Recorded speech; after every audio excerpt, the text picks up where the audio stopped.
정치의 의미 뻔하죠. 정치의 의미니까 국가현상설 좁은 의미죠. 이론론적 의미고, 그 다음에 이제 다원론적이면서 넓은 의미의 정치하면 집단현상설을 들 수가 있죠. 자, 값을 보니까 정치란 정당의 선거운동, 국회의원의 입법활동, 대통령의 국무의 주재와 같이 정당 국회와에 관련된 활동들에 한정된다고 생각해 국가현상설, 좁은 의미의 정치, 이론론적 정치, 을은 아니야. 우리가 학급 회의를 열어서 체험활동 장소를 결정하는 것과 같이 공동의 의사결정을 하는 것도 정치라고 할 수 있어. 다원론, 넓은 의미, 집단현상설입니다. 옳은 걸 모두 골라볼까요? 기억. 값은 국가현상설은 국가 수준에서 정치 권력을 획득하고 행사하는 것을 정치라고 본다. 맞죠? 국가만 강조하고 있죠. 니은. 을은 집단현상설은 개인이나 집단 수준에서 발생하는 다양한 이해관계를 조정하여 사회 질서를 유지하는 것을 정치라고 본다. 집단현상설. 맞네요? 그렇구나지 뭐. 기억, 니은으로 출발하는 것은 1번밖에 없네요. 디귿니은 말이 안 될 테니까 한번 볼까? 갑과 달리. 일단 문장이 틀렸네. 달리. 을은 정치가 소수의 정치 엘리트들의 독점적인 의사결정을 통해서 이루어진다고 본다. 이거 어디가 틀렸어요? 갑이나 을이나 모두요. 즉 국가현상설이건 집단현상설이건 정치는 소수 엘리트들에 의해서 이루어진다는 것은 공통점이에요. 근데 그런 정치가 국가에 한정되느냐 집단까지 확대하느냐 그 차이죠. 이해됐죠? 그래서 디귿번 틀렸고요. 리을번은 갑과 을의 관점은 모두 국가 형성 이전에 나타난 정치 현상을 설명하기에 적합하지 않다. 이건 국가 현상설의 문제점이니까 갑의 현상에 대해서만 맞는 것이지 을과는 관계 없어요. 2번 문제. 기본권 옳은 걸 고르래요. 가번은 뭐라고 봐야 돼요? 신체의 자유니까 자유권이네요. 자유권 하면 또 떠오르는 거. 포괄적 권리이고 핵심적인 기본권이고 고전적인 기본권이고. 오케이. 그 다음에 국가로부터의 자유를 강조한다. 소극적 자유다. 그 다음에 나번은 모든 국민은 법률이 정하는 바에 의해 공무단인권 참정권이네. 참정권. 그 참정권은 정치적 기본권으로서 참정권은 열거적 권리예요? 포괄적 권리예요? 열거적 권리. 개별적 권리이면서 적극적 권리이기도 하죠. 그래서 참정권은 우리가 어떻게 표현하죠? 국가의 자유 이렇게 표현합니다. 그 다음에 답은 모든 국민은 법률이 정하는 바에 의하여 국가기관에 문서로 청원할 권리를 가진다. 청원권. 청원권이니까 청구권적 기본권이죠. 이건 수단적 기본권입니다. 다른 기본권 침해되었을 때 이걸 보호받기 위한 수단적 기본권으로 역시 열거적 기본권입니다. 개별적 기본권이고 당연히 적극적 기본권이기도 하죠. 그러면 이제 옳은 걸 찾아야 돼요. 가는 괄호가 빠져있네요. 괄호 가는 능동적이고 적극적인 땡. 여기 지금 사회권은 안 나와 있죠. 그럼 능동적이니까 이건 정치권으로 봐야 돼요. 그러니까 참정권. 나로 봐야 더 정확합니다. 나. 그 다음에 2번에 나가 아까 공무단인권.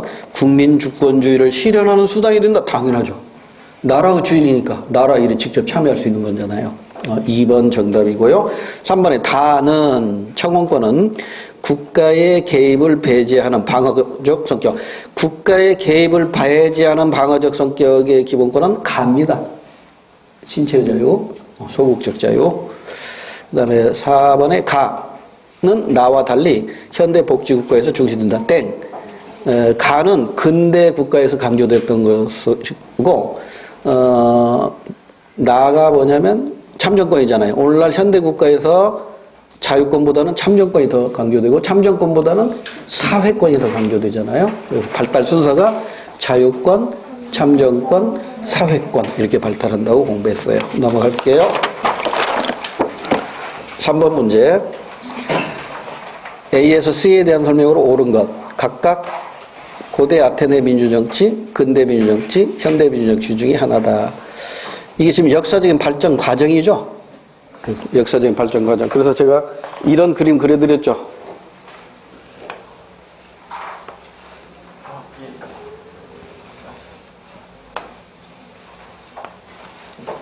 이런 그림 그려드렸던 기억이 나요?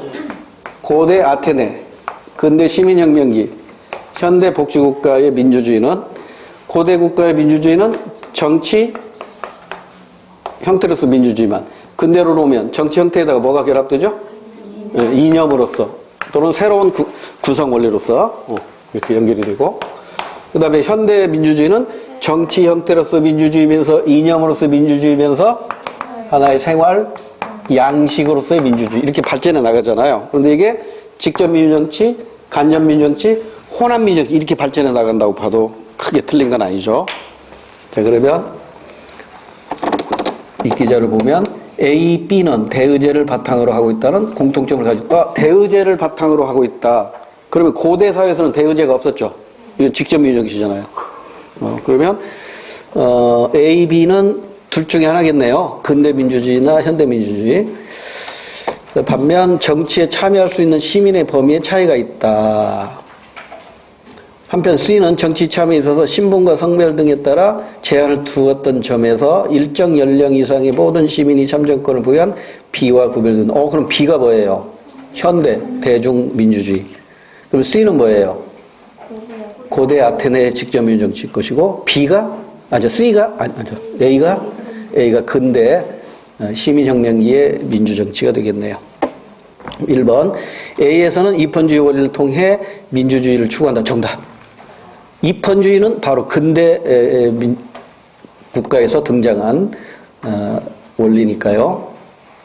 1번 정답. 그럼 나머지는 틀렸겠네요. B에서는, B가 아까 뭐였더라? 현대 대중민주주의는 전쟁, 외교 등 공적 사안을 민회에서 이것은 A죠, A. 아테네. C인가요? C구나, C. C가 고대 아테네. 그 다음에, 천부 인권 사상을 바탕으로 통치하기 시작한 것은 근대죠. 근대니까 A라고 해야 되고, 그 다음에 C와 달리 A에서는, 즉, C와 달리 A가 아까 근대 민주주의에서는 모든 시민에게 아니죠. 모든 시민이 아니죠. 모든 시민하면 보통선거를 떠올려야 돼요. 보통선거는 현대입니다. 고대나 근대 모두 제한된 민주주의란 말이에요. 고대에서 제한된 사람은 누구였더라? 여자, 노예, 외국인. 그 다음에 근대에서 제외됐던 사람은 노동자, 여자, 농민 이런 사람들이었잖아요. 4번으로 갈게요. 그림은 전형적인 정부 형태 A, B와 전형적인 정부 형태는 두 가지밖에 없다고 그랬어요. 영국식 의원 내각제 아니면 미국식 대통령제. 이게 전형적인 정부 형태예요. 그 나머지들은 이제 변형된 정부 형태 이렇게 공부했었어요. 자, 견제수단, 기억, 니은이 있는데 옳은 설명을 보기 위해서 그러래요. A와 B는 각각 대통령제와 의원 내각제 중에 하나래요. 자, 정부 형태가 나와 있네요. 입법부와 행정부가 상호 독립적으로 조직되는가? 이해하면 뭐예요? 대통령제. 아니요 하면 의원 내각제입니다.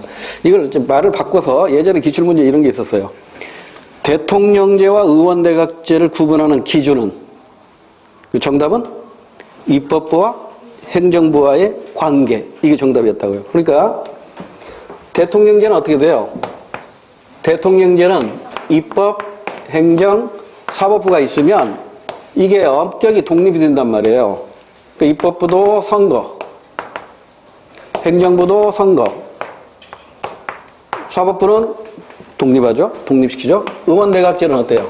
입법, 행정, 사법부가 있을 때 이거 엄격히 독립시키지만 이것만 선거로 구성하면 여기에서 이제 행정부 강요를 임명하는 거잖아요. 수상이 행정부 수박이 되는 거잖아요. 그러니까 여기에서 대통령제에서는 입법부와 행정부가 엄격히 분립이 돼요. 그러니까 엄격한 권력 분립제란 말이에요. 그래서 견제와 균형의 원리에 충실하다 이렇게 얘기하는 거예요. 근데 여기는 어때요? 견제와 균형이 아니라 얘들이 필요한 법을 여기에서 만들어가지고 직접 적용하는 거잖아요. 그러니까 권력 융합형이라고. 따라서 이 의원대학제의 특징은 책임 정치를 할 수 있다는 거죠. 자기가 법 만들어서 자기가 집행하는 것이니까 자기가 책임져야겠죠. 그러죠? 그래서 이 행정부에서는 입법부에게 법률안 제출할 수 있어요, 없어요? 있어요. 여기서는 법률안 제출할 수 있어요, 없어요? 없어요. 미국에서는 없다고. 우리나라는 있어요. 이게 의원내각제 요소죠. 그 다음에 자, 이 경우에 이게 이를테면 의회의 다수당이 무슨 뜻이죠? 국회의원을 가장 많이 당선시킨다. 그 다수당이 한 정당이면 단독 내각이 구성되는 거고, 과반 의석 확보를 못해서 두 개가 연립 내각으로 해서 내각을 구성할 수 있겠죠. 어쨌건 이 다수당이 행정권을 장악하니까 자기네들이 필요한 법률안 얼마든지 자기네들이 만들어서 집행하는 거죠. 이때 나타나는 문제점이 뭐예요? 다수당의 횡포죠. 그래서 이 의원 내각제에서는 다수당의 횡포를 막을 길이 없다고요. 그런데 대통령제로 와보세요. 다수당이 법을 만들었어요. 그러면 이제 행정부에서 이걸 어떻게 할 수 있어요? 거부할 수 있어요. 법률안 거부할 수 있다고. 이거는 다수당의 횡포를 방지하는 것이죠. 이번에 타다라는 택시 타보셨나? 여기는 없죠. 서울에만 있죠. 참 편해요. 타다가. 연락이 그 앱으로 신청하면 정확하게 몇 시에 와달라고 와서 타고 가서 좀 비싸긴 하대요. 근데 이게 이번에 택시 쪽에서 항의해가지고 이거 타다 금지법이 법원에서 통과가 국회에서 통과가 됐죠. 근데 그 누구지? 이재웅 그 황현정 아나운서 황현정의 남편이던가요? 그 이재웅이가 문재인 대통령에게 하소연을 했지. 거부권 좀 행사해 주세요. 그랬다고. 응? 타다 금지법 이거 거부권 좀 행사해 주세요. 근데 문재인 대통령이 뭐라고 그랬어요? 이건 거부권 행사할 사안이 아니다 그랬다. 거부권 행사 안 해버렸어요. 그래서 이재웅인가 사표 썼대. 대표직에서 물러난다. 타다는 이제 다음 달이면 없어져 버려요. 이렇게 되는 거라고. 그러니까 다수당의 횡포를 막을 수 있는 게 법률안 거부권인데 이건 유일하게 대통령제에서만 있는 거예요. 의원 내각제에서는 법률안 거부권 없어요. 이런 데 다 공부해서 아실 것이고. 그 다음 행정부가 입법부를 견제할 때는 거부권으로 견제하지만 입법부가 행정부도 견제할 수 있겠죠. 뭘로 해요? 행정부가 법을 집행할 때는 국회의 동의를 얻거나 승인을 얻거나 보고를 하도록 통보를 하도록 하고 있죠. 또 있죠. 탄핵을 할 수 있죠. 탄핵이에요? 탄핵 소추예요? 탄핵 소추할 수 있죠. 탄핵 결정은 헌법재판소에서 하는 것이니까. 근데 여기서 이제 여러분 조심해야 할 게 우리나라로 돌아오면 입법부가 행정부에 대해서 견제할 때 동의사항은 수없이 많기 때문에 암기하지 말라고 그랬죠. 승인을 얻어야 되는데 사후 승인 얻는 거 딱 하나 있었죠. 뭐였더라? 예비비 지출. 이건 승인만 얻으면 돼요. 보고해서 승인 얻어야 되는 거 딱 하나 있었죠. 긴급명령권. 통보만 하면 되는 거 하나 있었죠. 계엄선포. 이런 것들이 우리 헌법과 관련해서 시험 문제 나오면 많이 자주 틀리기 쉬운 내용이니까 이런 문제 풀다가 다시 설명을 드릴게요. 이 정도로 하고 다시 문제로 봅시다. 제가 봤을 때 정부 형태니까, 그리고 전형적인 정부 형태니까 미국식 대통령제하고 영국식 의원내각제인데 A가 바로 입법부와 행정부가 독립적으로 조직됐다고 했으니까 대통령제고, 독립이 아니라 서로 권력이 융합되는 B는 의원내각제가 되겠죠. 견제수단, 기억은 입법부가 행정부를 견제하는 거죠. 입법부가 행정부를 견제하는 것이니까 대통령제에서는 뭐가 있어요? 동의사항, 승인사항, 통고사항, 또 탄핵, 소추 이런 것들이 있겠죠. 의원 내각제에서는 뭐가 있어요? 내각을 불신임할 수 있죠. 내각 불신임. 그럼 불신임당한 내각은 국회를 해산시켜버리죠. 그리고 다시 선거함으로써 해결이 됩니다. 그 다음에 니은번은 행정부가 입법부를 견제하는 거죠. 대통령제 하에서는 뭐가 있어요? 아까 얘기한 법률안 거부권입니다. 의원 내각제에서는 뭐가 있어요? 해산시켜버리는 거죠? 내각이 입법부 의회를 해산시키면 되는 거잖아요. 이렇게 정리하면 이제 맞는 거 찾아봅시다. 기억번 A에서는, 즉 대통령제에서는 정부가 법률안 제출권 가진다 땡. 법률안 제출권은 영국에만 있어요. 미국에는 없어요. 그 다음에 D번에 A와 달리 B에서는 국회의원이 강요를 겸직할 수 있다. 맞죠? 엄격한 상권 분립을 채택하고 있는 대통령제 하에서는요, 국회의원은 국회의원밖에 못해요. 행정 강요를 겸임할 수 없어요. 엄격히 분리가 됩니다. 근데 의원 내각제에서는요, 장관은 100% 뭐야? 국회의원이에요. 그럼 국회의원은 100% 강요일까요? 그건 아니지. 강요 숫자가 적으니까. 그러니까 국회의원 중에서 행정 강요를 임명하니까 영국에서는요, 장관은 전부 국회의원입니다. 그래서 누누이 얘기했지만 영국은요, 국회가 오후에 열립니다. 오전에는 행정부 일 보고 오후에 이제 입법부 일 봐요. 그래서 오전, 오후 이렇게 나눠진다고. 근데 대통령제에서는 어때요? 아침 9시부터 열 수 있잖아요. 새벽에도 열 수 있어요. 왜? 입법부는 입법부 일만 하면 되니까.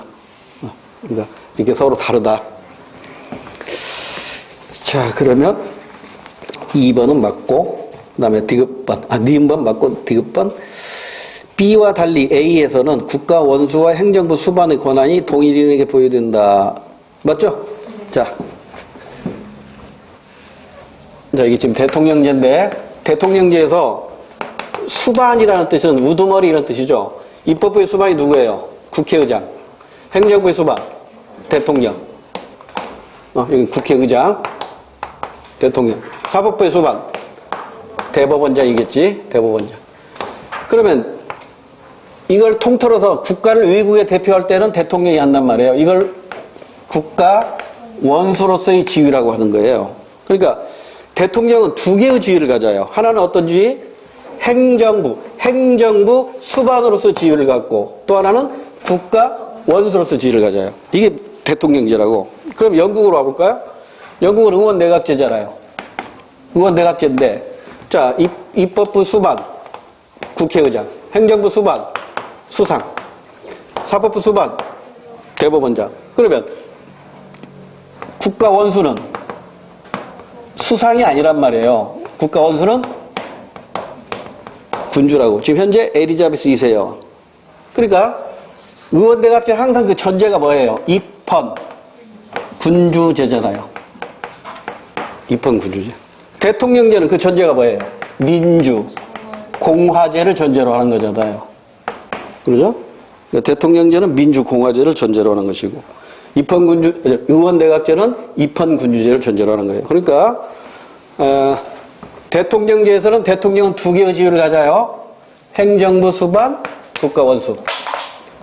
자, 의원 내각제에서는 수상은 하나의 지위밖에 없어요. 행정부 수반으로서 지위밖에 없어요. 국가 원수는 누구다? 입헌 군주제에 의해서 군주가 하는 거예요. 됐죠? 그래서 여기서 조금 더 나가면 우리 헌법과 관련해서 대통령의 권한 중에서 행정부 수반으로서 갖는 권한이 있고요. 국가 원수로서 갖는 권한이 있어요. 근데 시험 문제는 행정부 수반으로서 권한 가지고 잘 내. 이게 몇 개 안 되거든. 그 가장 대표적인 거 국군 통수권, 법률안 거부권. 이 두 가지를 반드시 암기하세요. 국군 통수권하고 법률안 거부권은 국가 원수로서 권한이 아니라 행정부 수반으로서 권한이에요. 그 밖에 뭐 대통령령 발포권, 또 뭐가 있어요? 법령 집행권, 뭐 공무원 임명이나 파면권, 이거 다 국가가 아니라 행정부 수반으로서 권한입니다. 자, 이 정도 하고 다시 4번에 리을번으로 올게요. 디귿번은 맞고 리을번. A에서 대통령제에서 기업, 입법부가 행정부를 탄핵 소추권이 맞네. B에서 즉 의원 내각제에서는 니은, 즉 행정부가 입법부를 견제할 때 법률안 거부권이 있다 땡. 법률안 거부권은 대통령제에서만 존재합니다. 그럼 뭘로 바꿔야 돼? 네, 의회 해상권 이렇게 바꿔야 맞겠죠? 의회 해상권. 넘어갑니다. 5번 문제. 우리나라 헌법기관 A에서 D에 대한 설명으로 옳은 걸 고르래요. 자, 뭔가를 한번 좀 판단해야겠네요. A는 국가기관 상호간, 국가기관과 지방자치단체 간 및 지방자치단체 상호간의 권한쟁의에 관한 심판 등을 관장한다. 끝났네. 헌법재판소입니다. 권한쟁의 심판권이라는 헌법재판소의 권한입니다. 조금 더 나가 볼까요? 권한쟁의 심판을 위해서는 9명의 재판관 중 7인 이상이 출석해서 과반 이상이 찬성해야 됩니다.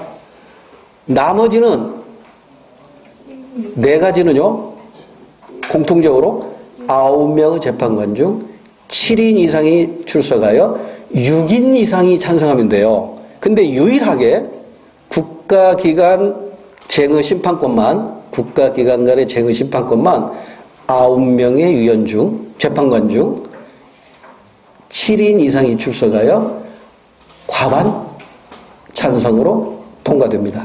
좀 특이하잖아요, 이게 막. 그래서 이것도 하나 알아두세요. 그 다음에 A는, 즉 헌법재판소는 법관의 자격을 가진 9인의 재판관을 누가 임명하죠? 대통령이 임명하니까 B는 대통령이 되겠고, 자, A, 헌법재판소의 재판관 중 3인은 C에서 선출이니까 이건 국회입니다. 국회에서 선출하는 자를. 3인은 지명하는데 이 지명은 대법원장이, 그러니까 대법원의 장이 지명하는 자. 그리고 A의 장, 즉 헌법재판소장은 C의 동의를 얻어, 즉 국회의 동의를 얻어 재판관 중에서 B, 대통령이 임명합니다.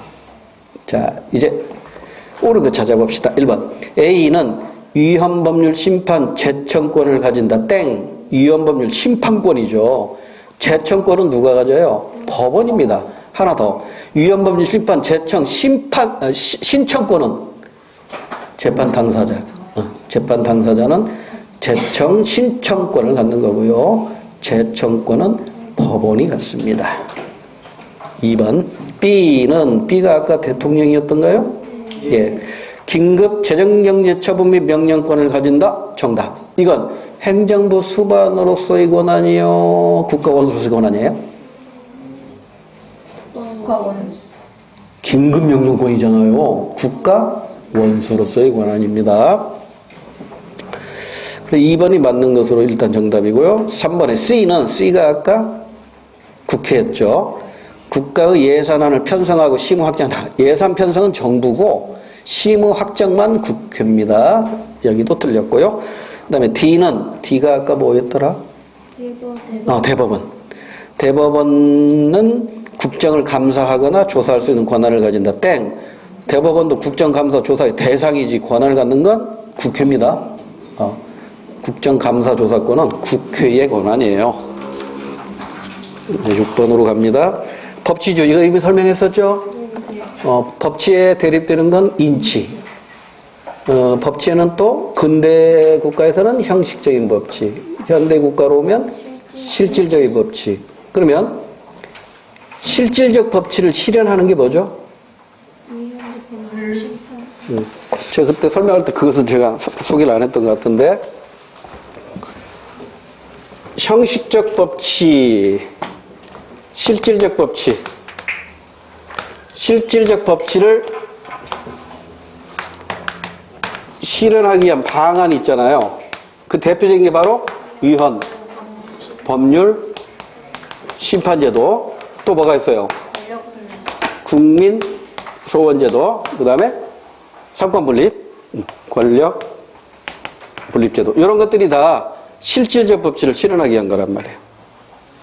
위헌법률 심판, 국민 소원, 권력 분립, 상권 분립, 이렇게 표현해도 돼요. 자, 그러면 6단으로 다시 옵니다. 적법한 절차를 거쳐 제정된 법이라면 그 내용의 옳고 그름과 상관없이 그 법에 따를 권력 행사는 인정돼야 된다. 즉, 악법도 법이다. 한번 만들어진 이상 악법도 법이다. 형식적 법치입니다. 아니야. 적법한 절차를 거쳤더라도 그 법의 목적과 내용이 정의와 헌법 이념에 합쳐야 돼. 실질적 법치입니다. 그러니까 형식적 법치를 법에 의한 지배 이렇게 표현한다면 실질적 법치를 법의 지배, 법의 지배 이렇게 표현합니다. 자, 이제 맞는 것 찾아봅니다. 기억. 값은 을과 달리 위헌법률 침사제 도입을 옹호할 것이다.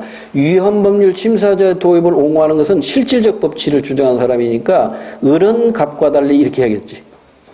기억번 반대로 돼 있고요. 땡이고 니은번.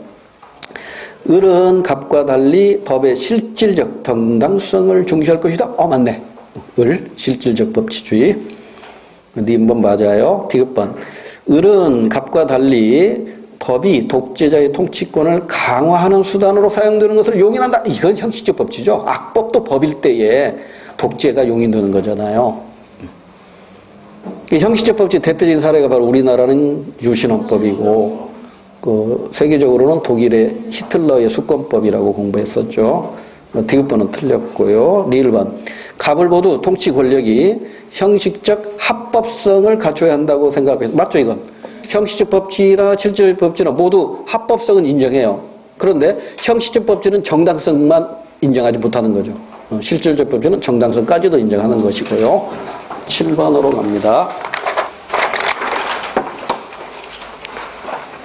이건 간단하니까 가볍게 풀어봅시다.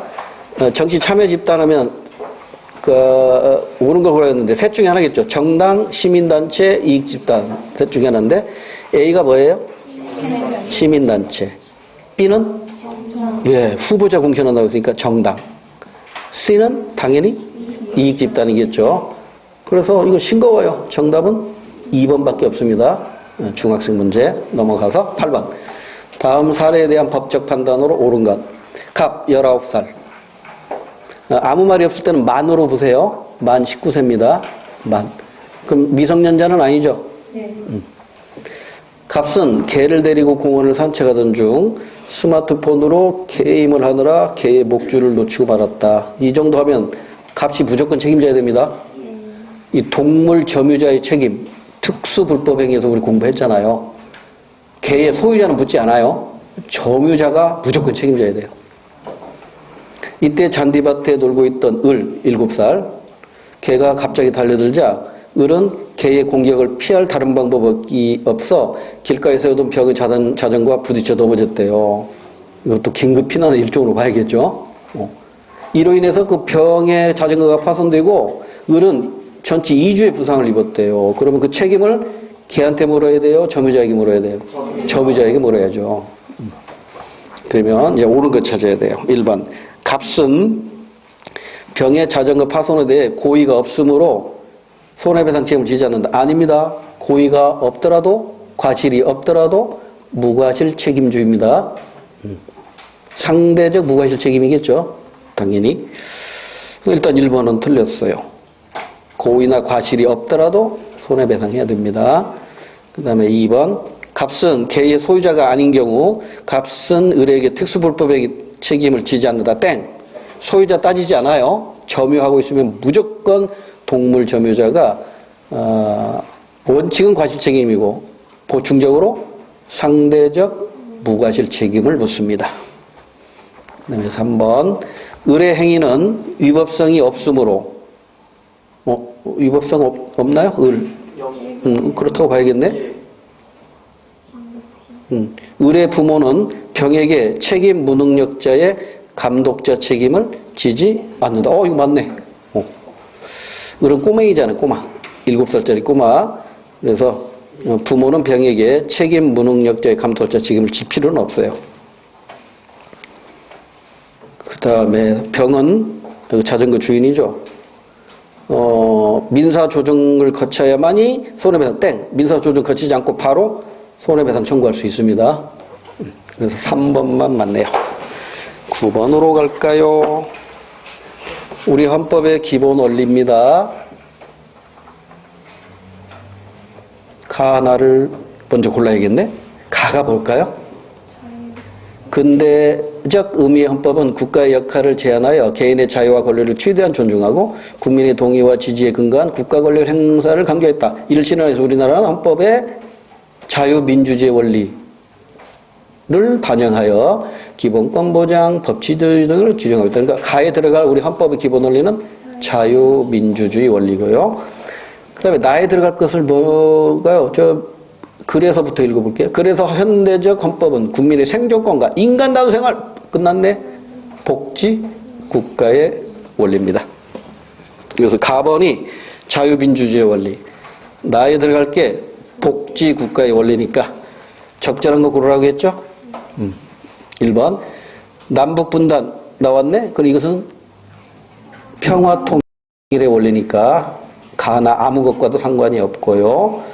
2번에 국제평화유지 노력 침략적 전쟁 부인한다. 이것 국제평화주의 원리니까 아무 상관관계가 없고요. 3번 나 복지국가의 원리를 구현하는 방안으로 우리나라는 국민기초생활보장제도 시행하고 있다. 정답. 3번 맞네요.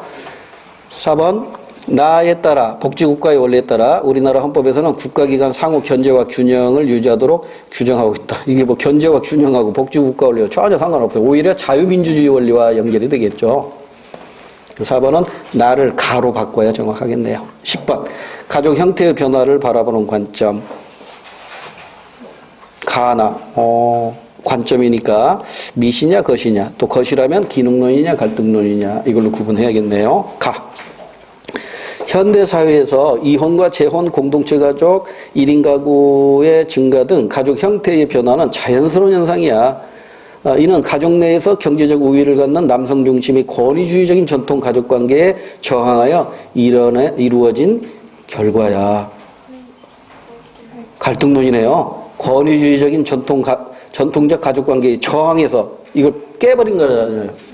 변화를 시켜서 나타난 것이니까 갈등론에 해당이 되고, 현대사회에서 이혼과 재혼, 공동체 가족, 1인 가구의 증가는 가족 형태의 변화는 자연스러운 현상이라고 볼 수 없어. 이는 가족의 양육과 부양 기능이 약화가 되고 가족 간의 유대관계에 중시하는 인식도 약화됐기 때문이야. 기능이 약화됐기 때문이래요. 기능론이죠. 기능론. 그러니까 가는 갈등론적 관점, 나는 기능론적 관점이니까 옳은 걸 찾으래요. 1번 가는 갈등론은 나 기능론과 달리 가족 구성원들 간의 갈등을 당연한 것으로 본다. 정답. 네. 나머지는 여러분 스스로 분석해 보세요. 왜 틀렸나? 넘어갈게요.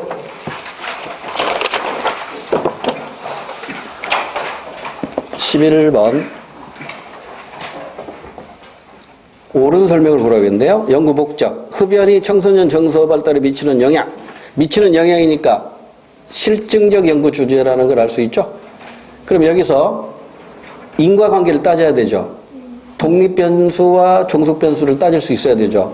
독립변수는 흡연, 종속변수는 청소년 정서 발달입니다. 그러니까 독립변수가 흡연, 청소년 정서 발달이 종속변수입니다. 연구 대상, 땡땡 금연센터에서 금연교육을 받고 있는 13세 이상 18세 미만의 청소년 100명이래요. 자, 흡연하고 청소년 정서의 관계를 연구하고 싶은데 금연센터에 있는 학생 그것도 100명만 가지고 있으니까 대표성 없죠? 표본조사인데 표본의 대표성이 없기 때문에 이 연구 결과는 신뢰할 수 없고 일반화하기 어렵습니다. 조사 방법은 설문지법이네요. 질문지법. 이게 구조화된 방법입니까? 비구조화된 방법입니까? 구조화됐죠. 양적 자료 수집 방법은 모두 구조화되고 표준화된 자료 수집 방법이다. 이렇게 공부했죠. 그 다음에 처리 방법은 통계 처리했고요. 그 다음에 생략하고 결론을 내렸네요. 자, 가에서 연구자의 엄격한 중립이 요구된다. 땡. 연구자의 엄격한 가치 중립이 요구되는 건 3단계, 3개의 단계 있죠. 자료 수집 분석, 가설 검증, 결론 도출. 요 3단계만 엄격한 가치 중립이고요. 그 앞에 있는 거 3가지. 문제 제기, 가설 설정, 연구 설계. 이때는 가치 개입을 최소화시켜야 됩니다. 이걸 소극적 가치 개입 이렇게 시험 문제에서 출제하고 있고, 제일 마지막 단계 결론을 가지고 대책을 마련할 단계에서는 적극적인 가치 개입이 나타난다. 이렇게 공부했어요. 자, 그러니까 1번은 틀렸고 2번 나에서는 나가 뭐냐면 청소년 100명에 대해서 설문지를 이용했죠. 그러니까 응답자와 교감이 필요 없어요. 응답자와 교감이 필요한 건 뭐였더라? 면접법이죠. 심층 면접법. 그래서 2번도 틀렸고요. 3번 다. 조사 방법 설문지. 각 문항의 답지는 상호 배타적이지 않아야 된다. 땡. 상호 배타적이어야 돼요. 또 하나 있죠. 이게 지금 각 문항의 답지는 했으니까 응답지죠. 자, 문제. 기출문제 하나 소개할게요. 귀하의 TV 시청 시간은 1번 1시간, 2번 2시간, 3번 3시간 이상. 두 번째 문제.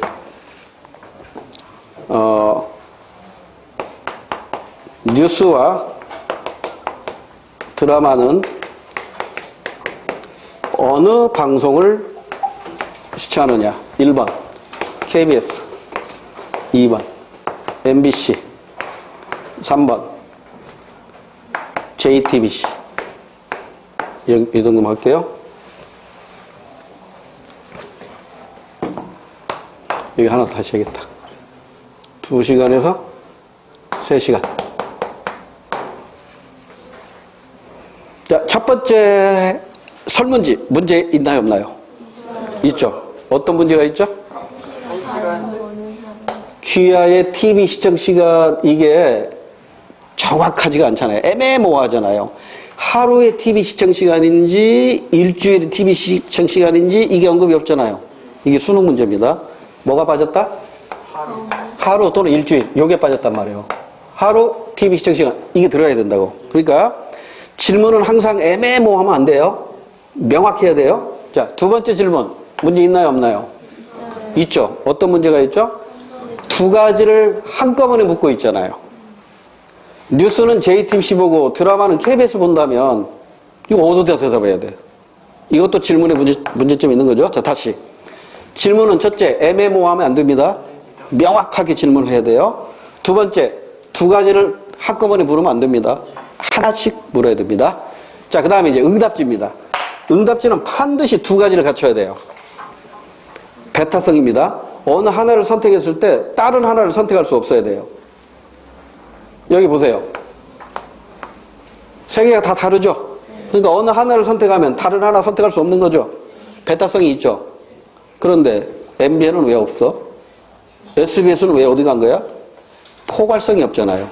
그래서 응답지는요, 항상 배타성과 뭐가 있어야 된다? 포괄성이 있어야 돼요. 자, 그럼 여기 보세요. 배타성 있나요? 없네요.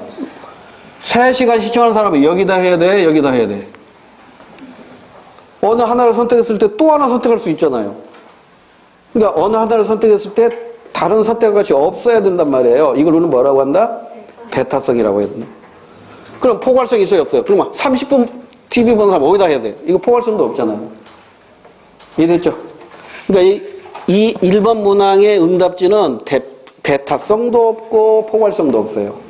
2번 문항의 응답지는 배타성은 있으나 포괄성이 없어요. 다 문제점이 있는 거죠. 이해됐죠? 이게 수능에서 기출문제입니다. 우리 시험에서 나온다면 이런 식으로 낼 수 있단 말이에요. 근데 아직 안 됐다고.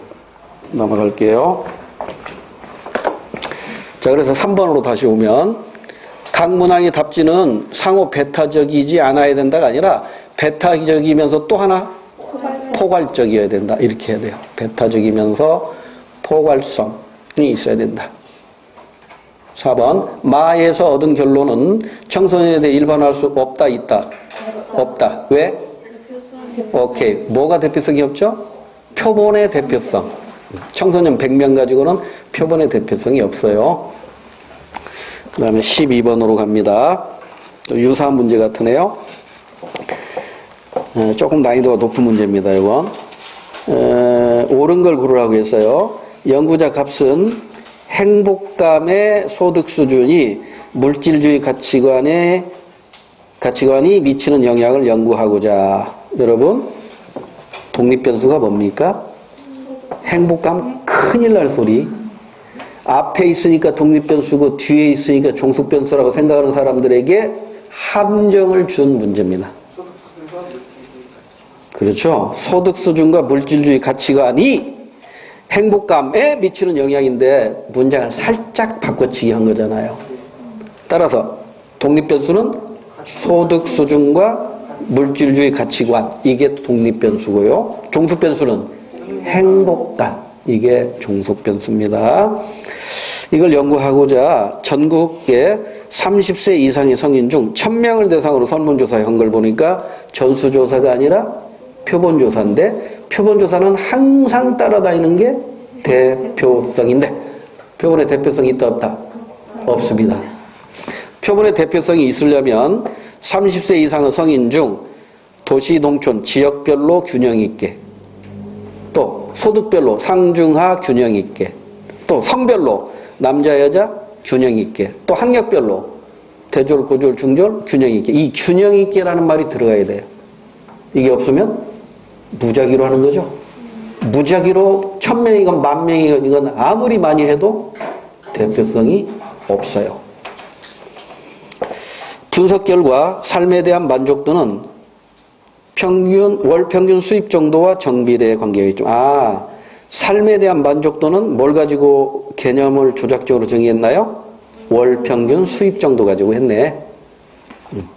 삶에 대한 만족도라는 말 자체가 포괄적이고 추상적이니까 이걸 구체적인 계량화하는 개념으로 바꿔줘야 되잖아요. 그걸 월 평균 수입 정도로 했는데 정의관계가 있다는 분석이 나왔고, 삶에서 돈이 중요하다고 생각하는 정도는 부의 관계가 있대. 그러니까 삶에 대한 만족도는 월 평균 수입하고는 정의관계, 또 삶에서 돈이 중요하다고 생각하는 정도하고는 마이너스 관계, 부의 관계를 보였다. 디귿이나 니을이나 모두 개념의 조작적 정의죠. 그 다음에 이제 연구자 을입니다. 지금까지는 연구자 갑이었어요. 연구자 을이니까 이건 또 다른 연구겠네. 연구자 을은 중학교에서 학생들의 생활에 대해 참여 관찰을 실시했다. 아까 위에 것은 설문조사했으니까 양적 접근법인데, 지금 아래 것 연구자 을이 한 건 참여 관찰법이죠. 그럼 이건 질적 자료란 말이야. 그럼 이건 질적 접근법, 해석적 연구에 속하겠네요. 이걸 실시한 결과 행복감이 높은 학생이 학교 생활에 더 열심히 참여하는 것을 발견하였다. 학생의 가계 소득 수준이 높을수록 학교 생활도 열심히 한다고 결론 지었다. 이 을의 결론은 일반화할 수 있어요, 없어요? 없어요. 질적 접근법은 일반화 불가능하다고 그랬잖아요. 자, 그러면 옳은 걸 고르래요. 1번. 값의 연구에서 기억은 종속변수. 맞네? 값의 연구에서 행복감은 종속변수잖아요.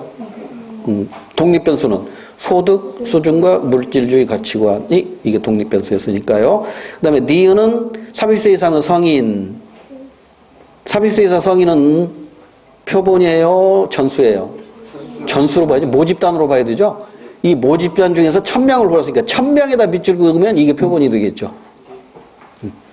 30세 이상의 성인, 이것은 모집단이고, 이 모집단 중에서 1000명, 이 1000명이 표본 집단입니다. 그러니까 니은번도 틀렸어요.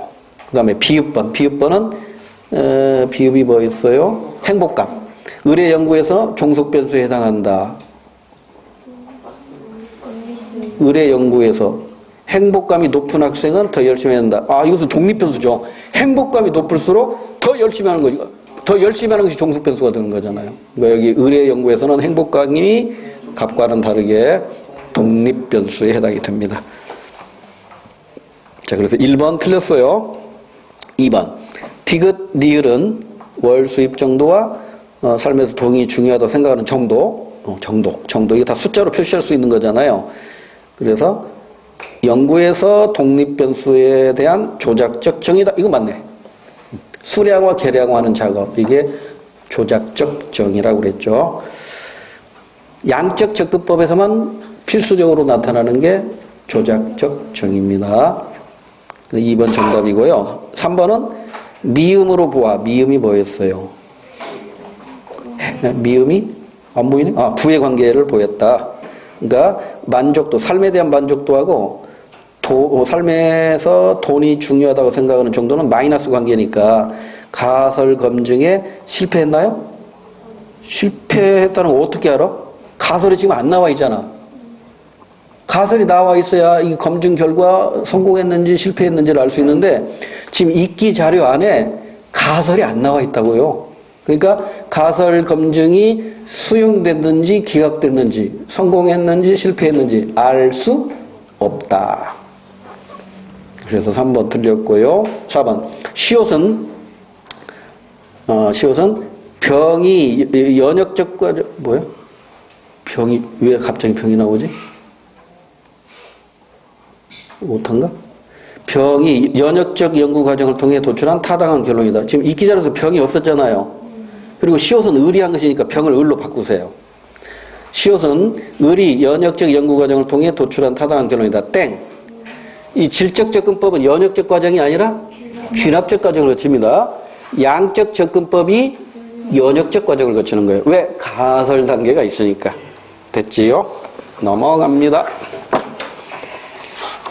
잠깐만 쉬었다 할게요. 잠깐만 쉬었다가 13